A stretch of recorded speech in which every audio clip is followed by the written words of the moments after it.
기도도 하고 또 여러 가지 복과 선업도 짓고 이와 같이 우리가 여러 가지 신행 활동을 하고 있습니다.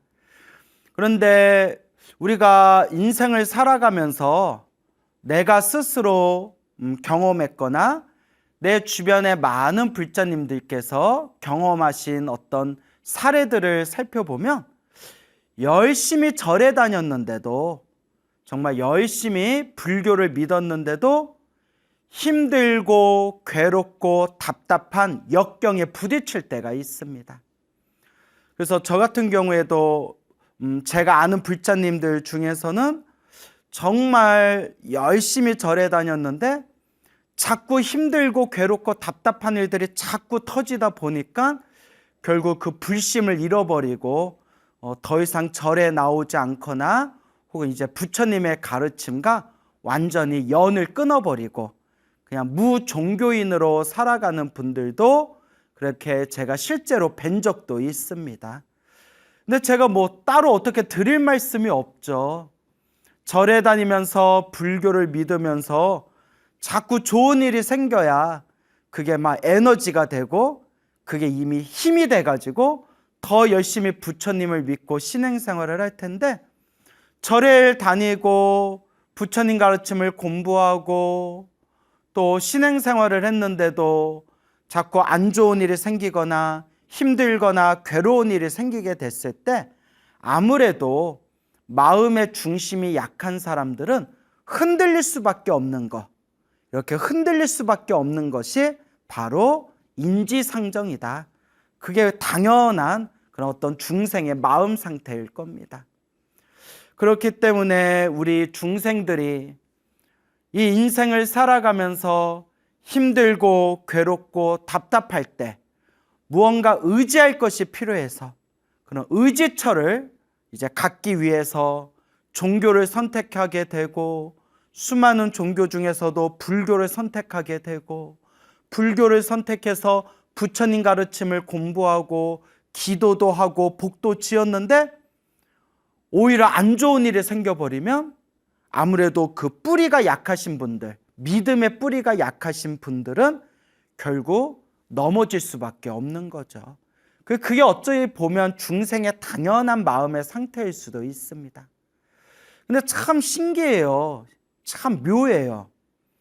어떤 분들은 너무나 힘들고 괴로울 때 부처님 법을 만나가지고 열심히 기도하고 열심히 복을 짓고 신행생활을 잘해서 정말 기적 같은 신비한 부처님 가피를 생생하게 체험하신 불자님들이 있는가 하며, 어떤 분은 절에 정말 열심히 다녔는데도 자꾸 집에 우환이 생기고 안 좋은 일이 생기고 또 괴로운 일이 생길 때도 있습니다. 그러면 우리는 이런 의심이 생길 수가 있겠죠. 왜 내가 부처님을 이렇게 열심히 믿었는데 안 좋은 일이 생기는 걸까? 내가 불교를 믿었는데 왜 이렇게 괴로운 일이 생기는 걸까? 내가 나름대로 기도를 열심히 했는데도 왜 이렇게 일이 잘 풀리지 않을까? 왜 불교를 믿었는데 왜 이렇게 답답하고 힘들고 괴로운 안 좋은 일들이 생기는 것일까? 내가 뭘 잘못 닦은 걸까? 내가 뭘 잘못한 걸까? 부처님이 영험이 없는 걸까? 광우 스님이 다 뻥친 걸까? 뭐 등등 여러 가지 생각이 날 수가 있겠죠. 그 이제 옛날부터 우리 부처님 경전에서도 또 수많은 선지식들께서도 이 부분에 대해서 냉정하게 그렇게 우리 불자들에게 이 인과법에 대해서, 내가 지은 그 인연의 법에 대해서 왜 기도를 하거나 연부를 하거나 신행생활을 하거나 수행을 했는데도, 불교를 믿고 부처님 가르침을 닦았는데도 왜 괴로운 일이 생길까? 라는 부분에 대해서 오래전부터 수많은 선지식들께서 누누이 이 모든 인연법의 흐름에 대해서 지적하시고 우리들에게 법을 설하셨습니다. 그래서 저도 주변에 그런 불자들을 많이 만나게 되잖아요. 스님, 제가 열심히 기도했는데도 일이 잘 안 풀려요. 정말 절에 열심히 다녔는데도 힘들고 괴로운 일을 자꾸 만나게 돼요. 라고 했을 때, 크게 받을 걸 작게 받고 있는 과정이다. 과거 전생에서부터 크게 받았던 업보를 지금 작게 업장이 소멸하고 있는 과정이다. 라고 이렇게 말씀을 드리고 위안을 드리지만, 이 중생 마음이 아무리 좋은 얘기를 귀로 들어도 정말 힘들고 괴로울 때는 마음이 흔들릴 수밖에 없는 거예요. 그래서 오늘 여러분들에게 제가 또 이제 아주 좋은 선지식의 말씀을 제가 또 이렇게 한 편의 글을 여러분들에게 읽어드리면서 여러분들의 이 인과법, 내가 지은 그 인과업보의 가르침에 대해서 다시 한번 정리해보고 되새겨보자라는 그런 마음에서 그런 훌륭한 선지식의 글 한 편을 소개할까 합니다. 그 100여 년 전에 중국 불교에서 활동하셨던 인광대사라는 아주 큰 위대한 선지식이 계셨습니다.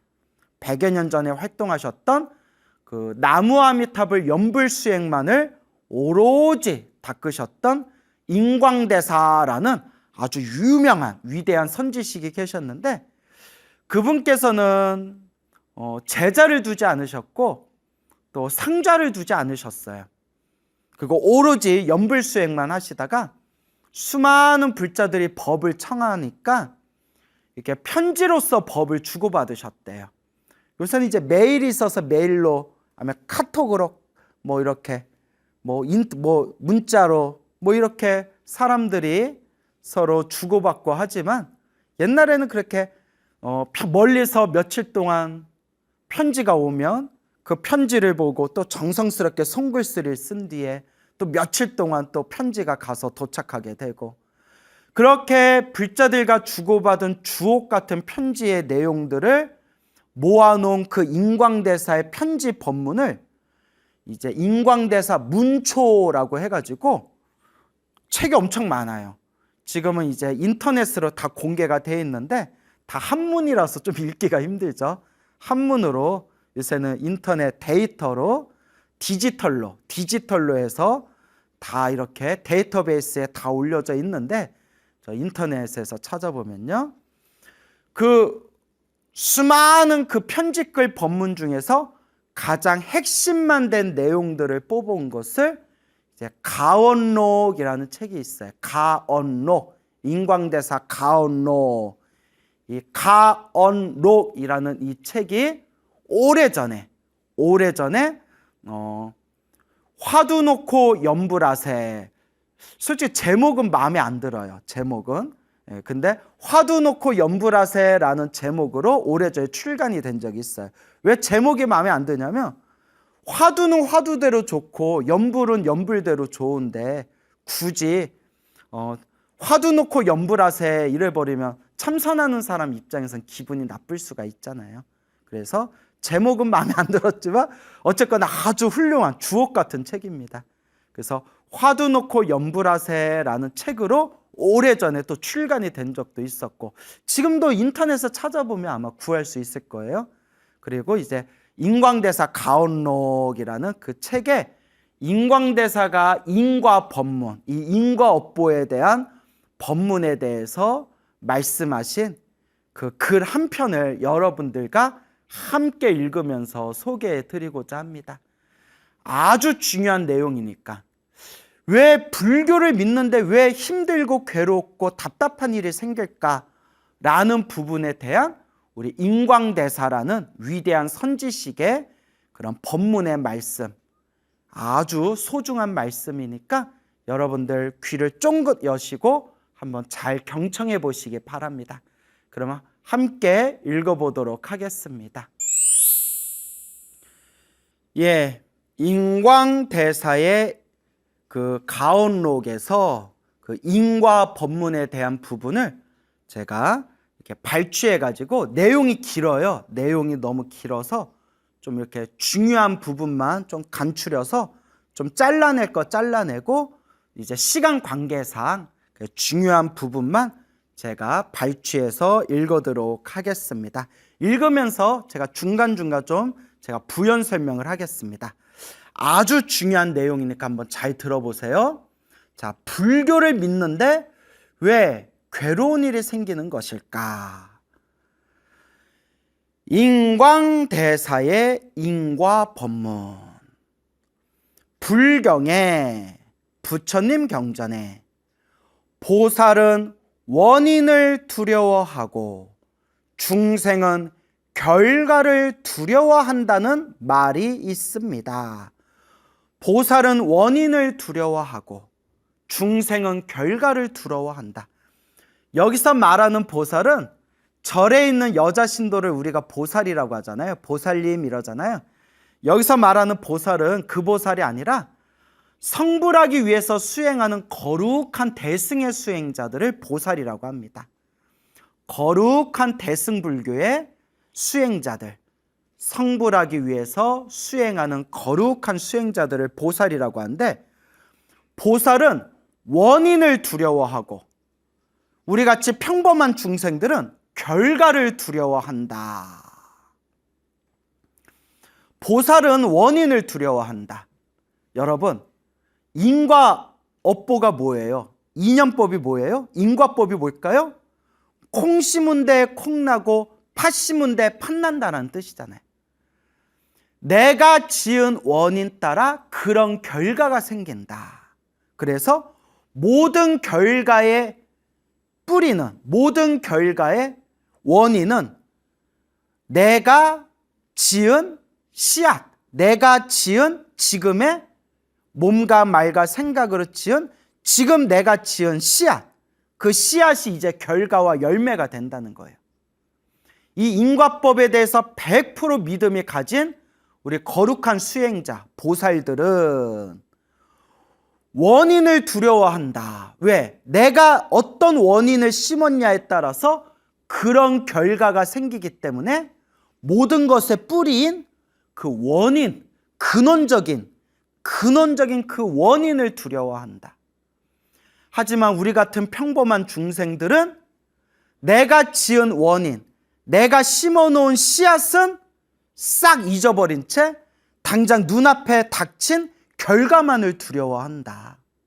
이야, 이게 수행자와 중생의 차이죠.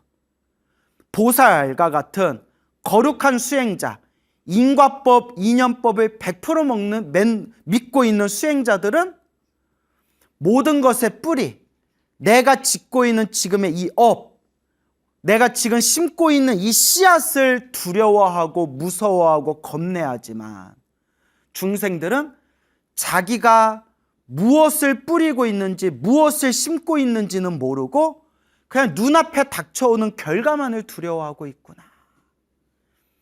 그렇기 때문에 인과법을 믿고 인연법을 믿는 사람들은 내가 어떤 씨앗을 심냐에 따라서 어떤 열매가 열릴 것이라는 것을 100% 믿고 알기 때문에 지금 이 순간 내가 심고 있는 이 씨앗, 내가 지금 짓고 있는 이 원인을 두려워하고 경계한다 라는 뜻입니다. 불경에 보살은 원인을 두려워하고 중생은 결과를 두려워한다는 말이 있습니다. 보살은 나쁜 원인을 끊어버리기 때문에 죄악과 업장이 사라지고 공덕이 원만해져서 끝내 부처가 되는 것입니다. 그렇죠. 예. 나쁜 원인, 나쁜 업보, 나쁜 업의 인연을 끊어버렸기 때문에 내가 지었던 죄업이 소멸하고 업장과 업보가 소멸하고 내가 지은 선업과 공덕에 의해서 나의 복덕과 지혜가 원만해지고 그리고 자연스럽게 그리고 당연하게 성불하게 되는 것이다. 분명히 그런 이치가 있다. 그런데 중생은 늘 나쁜 원인만 지으면서 나쁜 과보를 피하려 하니, 그러니까 내가 지은 씨앗에 행복과 불행이란 결과를 만드는 건데, 지가 나쁜 죄업을 저질러놓고 나쁜 씨앗을 심어놓고 나쁜 결과, 나쁜 열매를 피하려 하고 있으니 이 얼마나 모순되고 얼마나 어리석은 일이냐. 행복해지고 싶으면 행복해질 수 있을 만한 원인을 심어야 되고, 나쁜 원인을 씌웠으면 결국 나쁜 결과를 자기가 받게 되는 건데, 행복해지고 싶다면서 나쁜 씨앗을 심어놓고 자기가 나쁜 씨앗을 심어놓은 뒤에 정작 나쁜 열매, 나쁜 결과가 생기는 걸 피하려고 하니 얼마나 중생들아, 얼마나 어리석은 일이냐, 그런 뜻이 되겠죠. 중생은 늘 나쁜 원인만 지으면서 나쁜 과보를 피하려고 하니, 이는 비유하자면 햇빛 아래 서서 그림자가 생기질 않길 바라는 것과 같아서 정신없이 헛수고만 하는 것과 같습니다. 내가 선업을 지으면, 내가 복과 선업과 공덕의 씨앗을 심으면 반드시 행복의 열매가 열린다는 것은 해가 뜨면 그림자가 비추는 것처럼 당연한 일이고, 만약에 나쁜 씨앗을 심어놓고 나쁜 업의 인연을 만들어 놓고 나쁜 결과가 생기질 않길 바라는 것은 해가 떴는데 그림자가 생기질 않길 바라는 것과 같은 그런 헛수고, 정신없는 헛수고와 같다라는 아주 준엄한 그런 꾸중이 되겠습니다. 흔히 뭘 모르는 어리석은 사람은 조그만 착한 일을 해놓고는 큰 복을 바랍니다. 완전 우리 얘기죠, 여러분. 뭘 모르는 어리석은 사람은 자그만 그런 복 하나 지어놓고 큰 결과를 얻기를 바라지 않습니까? 그러니까 이제 뭐 옛날 큰 스님이 우스갯소리기로 그 부처님한테 그 초 하나 올리고 향 하나 올리고 이렇게 쌀 한 포대기 올려놓고 로또 당첨되게 해주세요, 로또 당첨되게 해주세요. 우리 중생들 마음이 그렇다는 거예요. 조그만 복을 지어놓고 받기는 엄청나게 큰 복을 바라는 우리 중생들 마음이 다 그렇죠. 뭐 저도 그래요. 저도 그렇고 여러분들도 그렇고 원래 중생은 비슷비슷하지 않습니까? 그러다가 한번 힘든 일이라도 만나면 곧장 착한 일을 하는데도 재앙을 당하니 인과 법칙이란 말짱 빈말이다 라고 불평합니다. 처음에는 이렇게 절에 다니면서 좀 기도도 해보고 염불도 해보고 부처님 앞에서 이렇게 복도 좀 짓다가 갑자기 힘든 일을 겪게 되면 내가 이렇게 절에 열심히 다녔는데, 내가 이렇게 부처님을 믿었는데, 내가 이렇게 착한 일을 했는데 나한테 이런 힘든 괴로운 재앙이 닥치다니 인과 업보라는 거 다 거짓말이다, 말짱 빈말이다 라고 불평을 하게 된다. 그리고는 처음 품었던 마음을 후회하고 뒷공문이 빼면서 도리어 불법을 비방하기도 합니다. 그 서운하고 그 섭섭한 마음이 악심이 돼가지고 오히려 부처님 법을 욕하거나 부처님 법을 비방하거나 이런 인과 어변의 가르침, 부처님이 말씀하신 인연법을 다 뻥이다, 허풍이다, 그거 다 거짓말이다, 이런 식으로 부처님의 법을 비방하는 그런 무서운 구업을 짓게 된다는 거죠. 이렇게 우리 주변 사람들 찾아보면 이런 분들이 분명히 있을 거예요. 그럼 이게 100년 전에 인광대사가 쓰신 편지글인데 이걸 보면 예나 지금이나 사람 중생들 마음은 좀 비슷하구나, 또 이런 것도 느껴질 때가 있죠. 100년 전에도 이런 사람 있었고 지금도 우리 주변에 둘러보면 이런 사람도 있을 수 있고, 우리 중생들 마음이 자꾸 그렇게 흔들려요. 그 흔들리는 마음을 딱 움켜주고 내 업장을 소멸하고 내 공덕을 쌓는 마음으로 좋은 일이 생기든 말든 나쁜 일이 생기든 말든 그냥 꾸준히 닦아가는 그 불자의 마음, 이게 참 어렵고도 어려운 일이에요. 그리고 그런 불자분들이 계시다면 정말 이 진흙 속의 영꽃과 같은 그런 대단하신 분들이겠죠. 그들이 어찌 인과 응보가 3세에 걸쳐 나타나고, 3세, 과거, 현재, 미래, 전생, 현생, 미래생, 그래서 3세라고 불러요. 어찌 인과 응보가 3세에 걸쳐 나타나고 그것을 돌려 뒤바뀌는 것이 마음이라는 오묘한 이치를 알겠습니까? 저렇게 어리석은 사람들이 어떻게 이 인연법이 과거, 현재, 미래로 해서 이 인연법이 흐르고 이 마음을 어떻게 쓰냐에 따라서 저 인과 업보를 뒤바꿀 수 있다는 것을 어리석은 사람들이 어찌 이해하겠습니까? 이건 정말 불심이 깊은 불자들이나 정말 지혜가 있는 그런 불자들이 아니면 이해할 수 없는 그런 오묘한 이치다. 인과 응보가 어떻게 3세에 걸쳐 나타나는가? 자, 잘 들어두세요.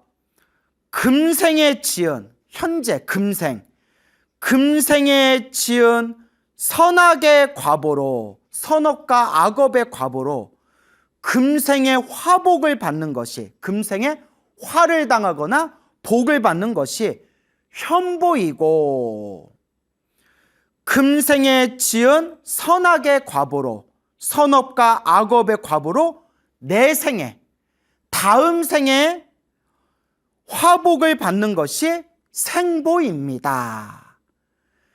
그리고 금생에 지은 선악의 과보를 현재 지금 받은 선업과 악업의 과보를 미래의 제3생이나, 그러니까 태어나고 3생이나 4생이나 또 백천만생 뒤에야 언젠가는 비로소 받는 경우는 후보라고 합니다. 자, 그래서 정리해 드릴게요.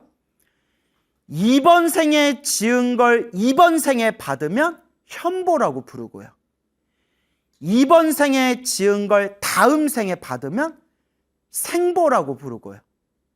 그 다음에 이번 생에 지은 걸 다음 생이 아니더라도 다다다음 생, 다다다다다다음 생, 다다다다다다다다음 생, 백천, 천생, 만생 언젠가는 반드시 받게 되는 것을 후보라고 부른다는 거예요. 그러니까 문제는 내가 지은 업은 좋은 업이든 나쁜 업이든 반드시 받지만 언제 받는지는 헤아릴 수가 없다. 참으로 이건 아주 어려운 이치라는 거예요. 이번 생에 지은 걸 이번 생에 받으면 현보, 이번 생에 지은 걸 다음 생에 받으면 생보, 이번 생에 지은 걸 언젠가 미래에는 반드시 받게 되는 걸 후보. 언제 받냐? 이것은 우리 중생들이 다 헤아릴 수 없지만 내가 지은 업은 반드시 받을 수밖에 없다. 이게 바로 인연법이라는 겁니다. 인연법, 인과법.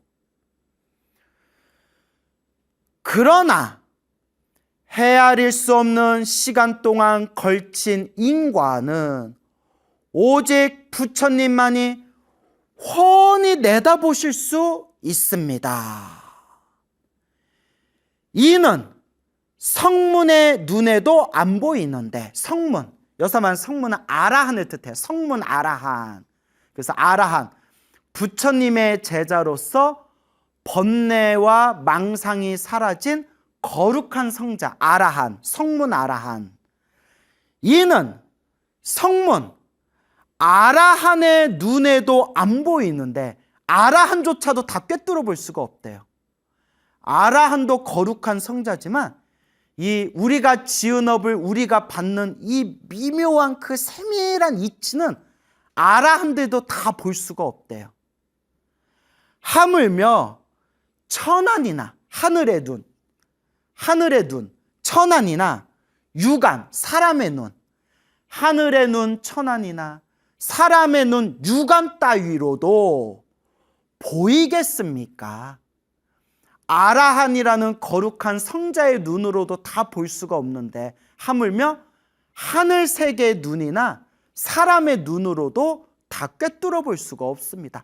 오직 이 인과 어변의 이치는 오직 부처님만이 환하게 꿰뚫어 볼 수가 있습니다. 그러니까 우리 중생들이 이 인과법이 마음에 딱 안 와닿는 거예요, 여러분. 왜냐? 보질 못하니까. 우리 중생들은 내가 보고 듣고 내가 직접 느끼고 내가 부딪혀야 믿거든요. 어떻게 보면 유물주의일 수도 있는데, 유물론일 수도 있는데 일단 뭐가 만져져야 되고 보여져야 되고 내가 느껴져야 돼요. 근데 이 인연법이라는 것 자체가, 인과 업보의 가르침이라는 것 자체가 오직 부처님만이 환하게 꿰뚫어 보실 정도로 너무나 심오하고 세밀하고 미묘하기 때문에 우리같이 어리석은 중생들은 볼 수도 없고 믿기도 힘들다는 거예요. 그나마 과거 전생에서부터 착한 뿌리를 심어놓은 이 성근이 있는 불자들은 내가 보지도 못하고 내가 느끼지도 못했지만 부처님이 말씀하신 경전의 가르침을 통해서 부처님 말씀이 진실일 것이다 라는 이 인연법에 믿음을 내고 선업과 공덕을 닦는 삶을 살 수가 있는 거죠. 그러니까 여러분, 불자가 이와 같이 믿음을 가지고 선업과 공덕을 닦을 수 있다는 것은 엄청난 복입니다. 엄청난 타고난 성근이에요. 그만큼 믿기가 힘들다. 이러한 삼세 인과 응보의 이치를 안다면 착한 일에 복이 내리고 나쁜 일에 재앙이 내린다는 성인의 말씀은 본디 조금도 틀릴 게 없습니다. 인과법은 정확하다.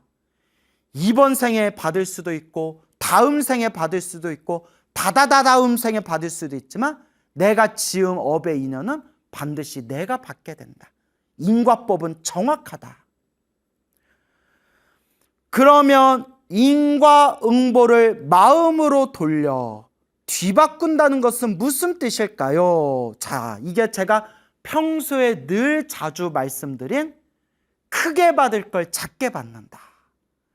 내가 받아야 할 큰 업보가 있는데 내 마음을 한번 그런 깨끗하고 맑고 좋은 마음으로 돌려서 내가 염불하고 수행하고 공덕을 쌓음으로써 크게 받을 업을 작게 받을 수가 있다. 이게 내가 받아야 할 업보를 돌려서 뒤바꾸어 받게 된다라는 표현이 되는 겁니다.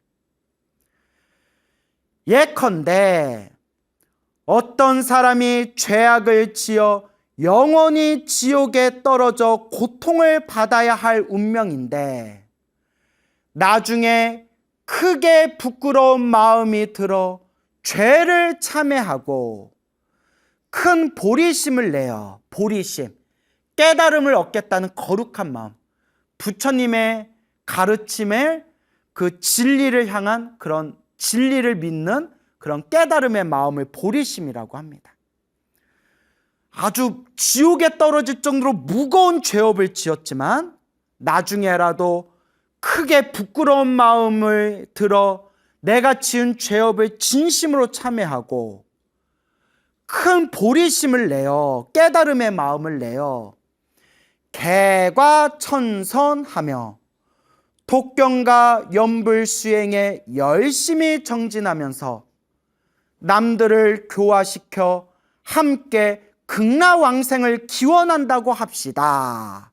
만약에 무거운 죄업을 지은 사람이 이렇게 개가천선해서 연불하고 수행하고 남들에게 부처님 가르침 열심히 전하면서 그렇게 올바른 길, 올바른 불자의 길을 걷게 된다면, 이렇게 열심히 수행하다 보면 현생에 우선 당장 남들로부터 비웃음이나 손가락질 당하기도 하고, 덜어는 뜻밖의 질병을 얻기도 하며, 또는 가난하고 어려운 처지에 놓이는 등 갖가지 안 좋은 일들을 만나기도 합니다.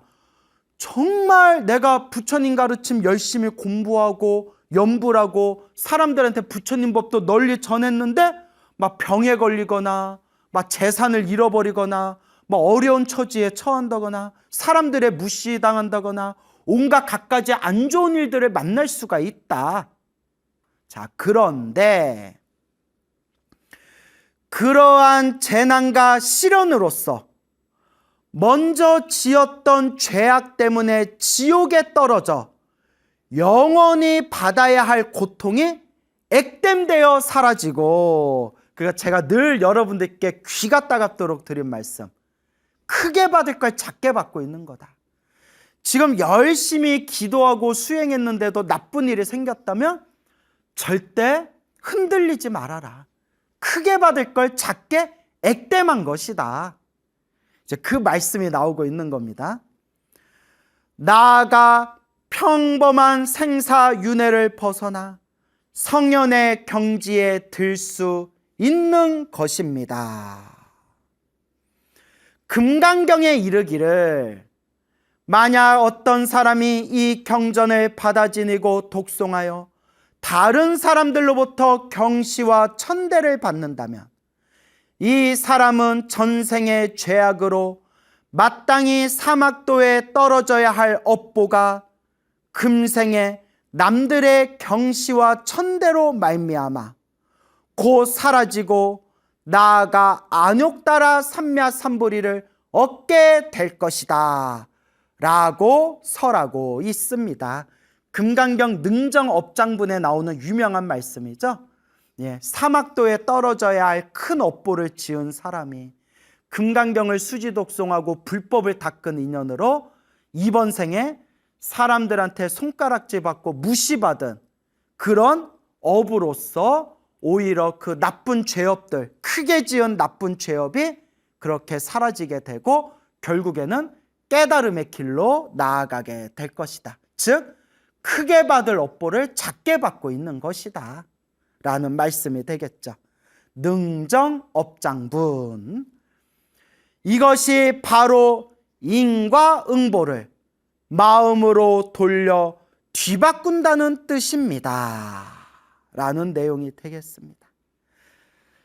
그리고 부모와 자식 사이에는 4가지 인연이 있습니다.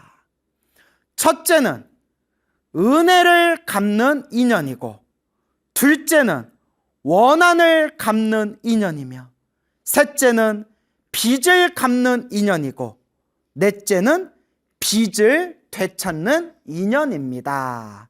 그래서 저는 우리 불자님들한테 그냥 이걸 딱 줄여서 부부와 자식 간에 만나는, 혹은 모든 인연에 만나는 그 인연법은 은혜로 만났거나 왼수로 만난 거다.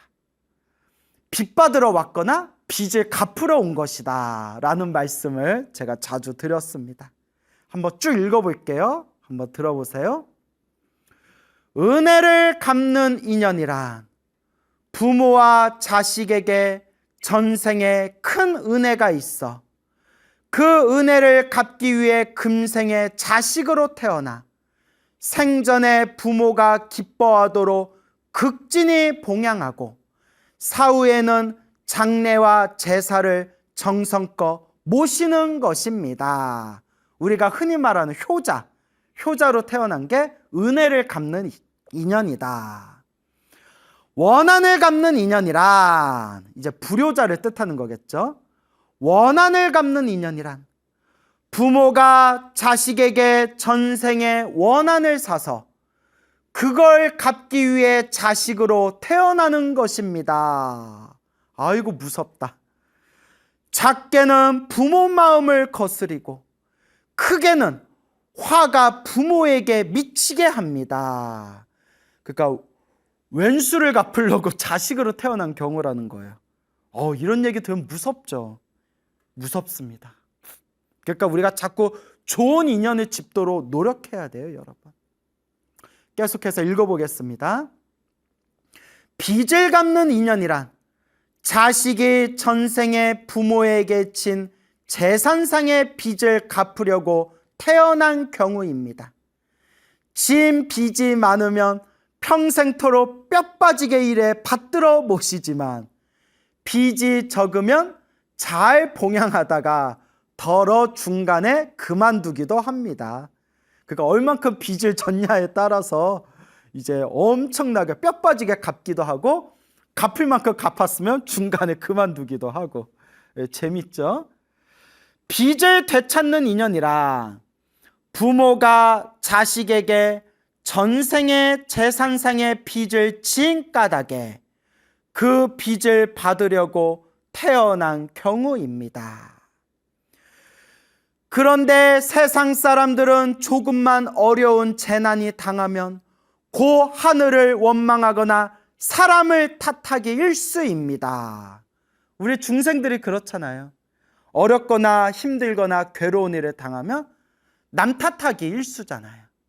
사실 우리 불교적인 입장에서 보면 이런 일을 만난 것도 다 내가 지은 업의 인연이었구나. 전생에 지은 빚을 갚는다는 생각으로 죄업을 참회하는 마음을 내는 이는 참으로 드물기 짝이 없습니다. 콩 심은 데 콩 나고 팥 심은 데 팥 나는 줄을 알아야 합니다.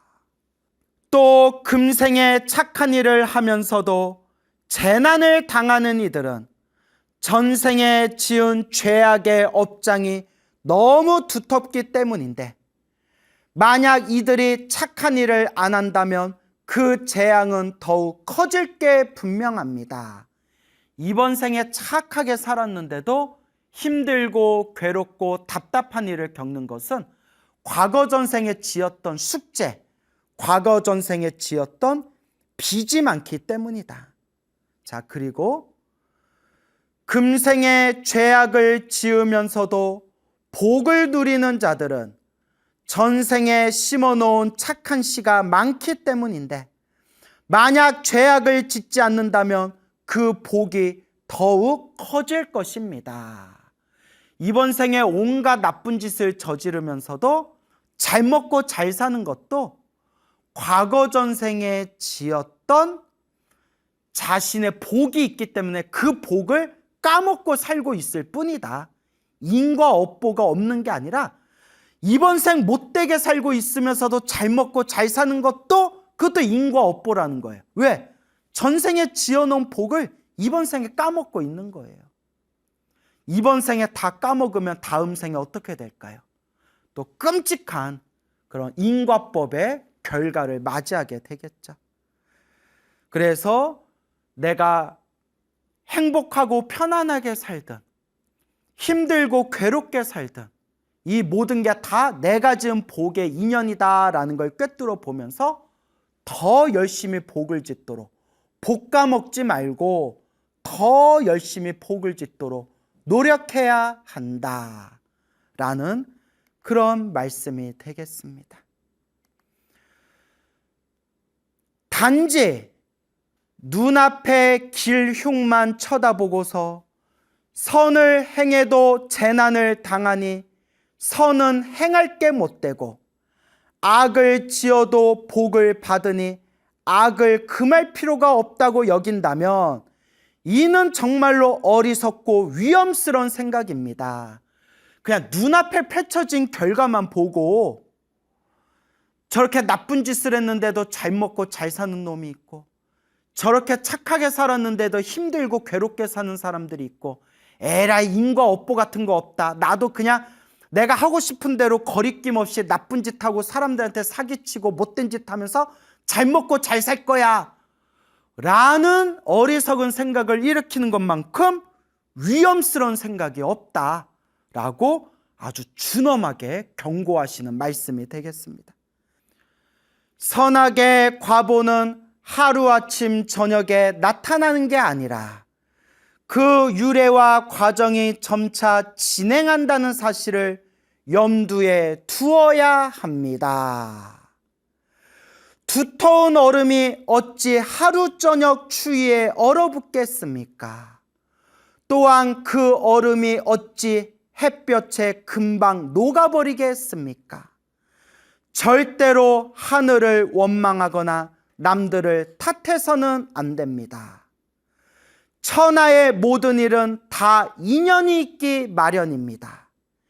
일이 이루어지고 어그러지는 것은 모두 그 인연이 조종하고 결정합니다.